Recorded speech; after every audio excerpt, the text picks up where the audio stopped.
Well, every year presents its highs and its lows, and Mornings reporter Chris Urquhart has some of the moments from 2013 that will stay etched in our memories forever. Let's have a look back at the year that was. And a warning for our Aboriginal viewers, this clip contains images of people who have died.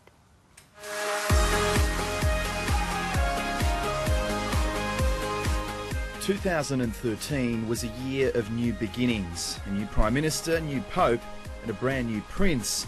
The world waited for the boy who would be king. Have you called him George? They had. Prince George. Of course, another royal baby of sorts, northwest for Kim and Kanye. And on the other side of the world, Catholics welcomed their new Pope, Francis. He emerged to a roar from the crowd. A year of 3 Prime Ministers. Julia Gillard dumped. The pressure finally got too great for many of my colleagues. I respect that. Kevin Rudd returned. Then defeated as Tony Abbott moved into the lodge. The time for governing has arrived. A time for twerking, it seemed, had arrived as well. And Clive learned from the best, Miley at the VMAs. Gautier won at the Grammys. And Argo at the Academy Awards. But at times, real life became more frightening than any film. Terror once again on American soil. We've had an attack. The Boston Marathon bombing, 3 dead, 264 injured. Later in Nairobi, 72 killed in a day at the shops. Closer to home, natural disasters. Hundreds of homes destroyed by fire in Tassie and later in New South Wales. Firefighters pulling out all stops as flames charge south. And earlier, hundreds of families stricken by floods. I've never been stuck down here, so this is my first time. And although we suffered, in the Philippines, a typhoon became a catastrophe beyond measure. They're waiting for nothing, aren't they? They're waiting for nothing. Back at home, and sport went from the back page to the front, an Asada scandal gripping both codes. But the games went on, Hawthorn took the flag, the Roosters won the league, Gay Waterhouse her first Melbourne Cup. It's our lifeblood, it's everything we live for, it's all we dream about. In England, we didn't win the Ashes, but at home, a different story altogether. There's the wicket, Mitchell Johnson.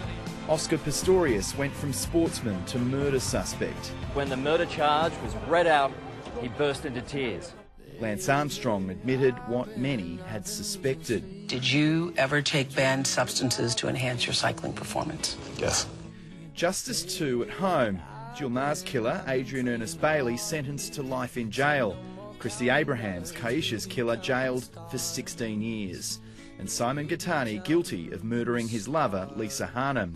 My daughter's favourite saying was, "Families are forever. Please go home and hug your kids." To our shores came some special visitors. Princess Mary and Prince Frederick taking time out for bushfire victims. And the community all doing their bit. It's just incredible. Prince Harry for the International Fleet Review.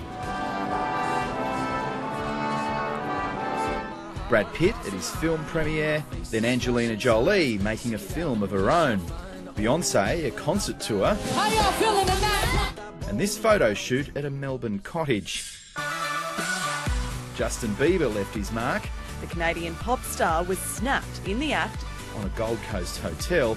And of course, Ellen DeGeneres welcomed live and exclusively right here on Mornings. I'm feeling so much better. I would kiss the ground, but I have bronchitis. And the photographer who snapped them all became mayor of his hometown in Geelong.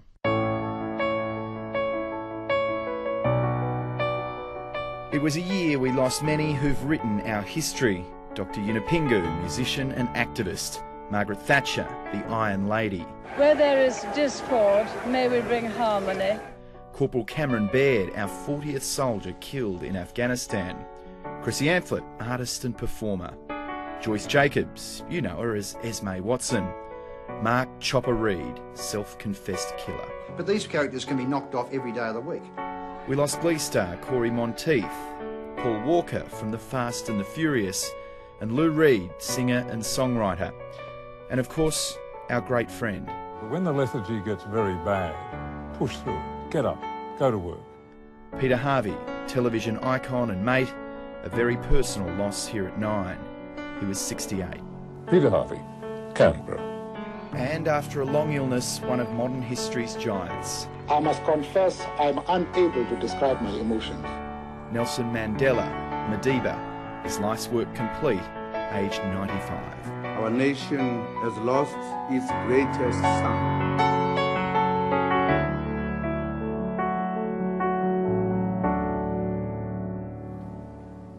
Chris Urquhart put that together there. Great package, 2013. What a year.